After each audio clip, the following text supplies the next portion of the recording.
All right, let's jump right in and talk about Megan. She's a 32-year-old nurse who works these crazy, demanding shifts at a busy local hospital. Every single month, she goes through the exact same routine, right? She earns her steady salary, pays all her bills on time, and diligently saves a little bit of money. Now, Megan has this lingering dream of investing in real estate to build a really secure future. But like so many beginners out there, she is completely paralyzed by a very specific set of fears. Every time she opens up a property listing, bam, the first internal anxiety hits her. What if I buy the wrong property? It's such a heavy question.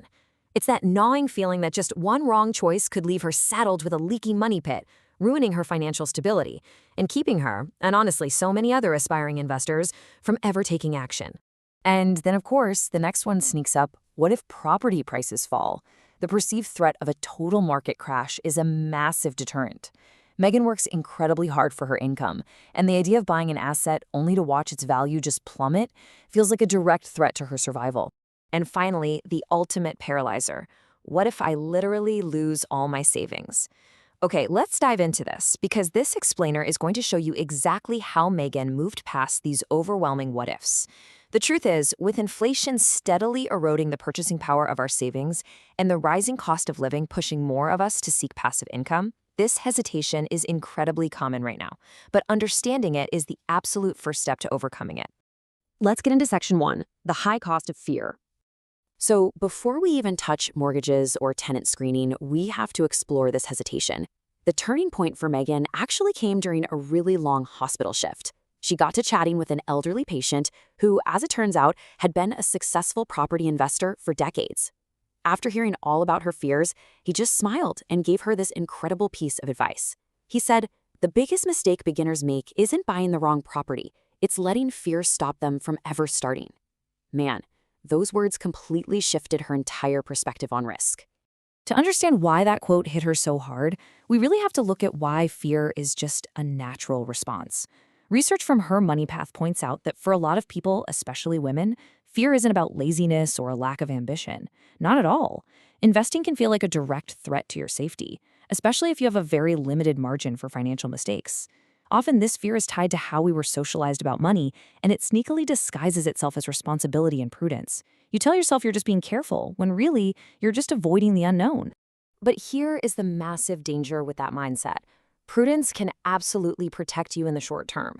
However, permanent postponement limits your future autonomy. Let that sink in. Staying completely out of growth assets might feel safe today, but it is actively risking your retirement security tomorrow. The real cost to fear is the wealth you never give yourself the time to build. Look, you don't have to become a millionaire overnight, but you do have to start. Moving right along to section 2, education overcomes emotion. Now, Megan didn't just wake up fearless one day. Actually, scratch that, she just stopped panicking and started researching. A huge lesson she picked up from sources like Goldhouse Accounting is the danger of buying with emotion versus buying with numbers. Relying on a gut feeling or falling head over heels for a cute house, that is a fast track to regret. Instead, the numbers-based approach means looking for areas with growing jobs, solid schools, hospitals, and future infrastructure. Megan realized she didn't need to guess. The math would literally tell her if it was a good deal. This realization brought her to another really powerful mantra. Fear disappears when preparation begins. So the crucial point is that successful investors are rarely these fearless risk takers. They are just incredibly well prepared. Megan spent months reading, comparing neighborhoods, and talking to professionals to build that preparation. All right, on to section 3, planning your first step. With her mindset totally shifted, Megan needed a real, actionable strategy to safely enter the market while keeping her full-time hospital job. So she created this beginner's investment checklist, combining advice from positive real estate and investor Ryan Chaw. First up, she set a clear, measurable monthly income goal. Basically, she reverse-engineered what she needed her property to achieve. Second, she calculated every single possible cost and established a strict cash buffer for emergencies. And third, she committed to surrounding herself with a team of property-focused professionals so she wouldn't be doing this whole thing alone. And this brilliantly illustrates where all that research led.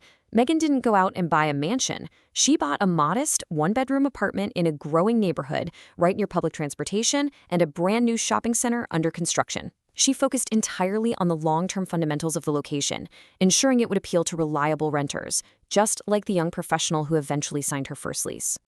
If you're working full-time like Megan, your strategy has to be specific. As detailed by investor Ryan Chaw, you really want to buy in areas with consistent tenant demand. Think college towns or growing suburban hubs. You've got to prioritize positive cash flow from day one to protect your income. Keep your own lifestyle expenses low and reinvest 100% of your early profits to build that momentum. Finally, you need to build time-saving systems like templates and checklists so you can manage the property efficiently without burning out at your day job. Which brings us to Section 4, Avoiding Common Investor Mistakes. Now, what's really interesting about this slide is that knowing what to do is honestly only half the battle. You have to put safeguards in place so your first major financial step doesn't end in disaster. When managing credit risk, based on guidelines from Positive Real Estate, you literally have to think from the bank's perspective. They're looking at your savings, your employment stability, and your net worth.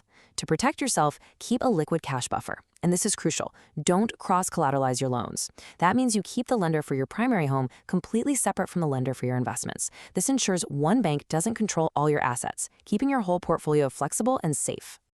Here's another massive mistake beginners make, as pointed out by Goldhouse Accounting, trying to do the whole shebang alone. The necessity of a solid team just cannot be overstated.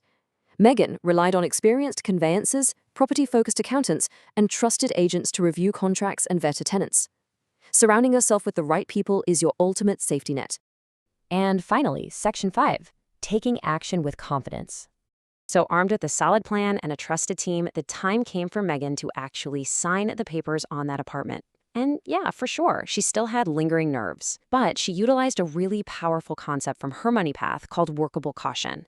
See, Megan didn't magically erase all her fear. Instead, she transformed it. Workable caution means building enough internal space where learning, correcting, and adjusting are not read as a total financial collapse.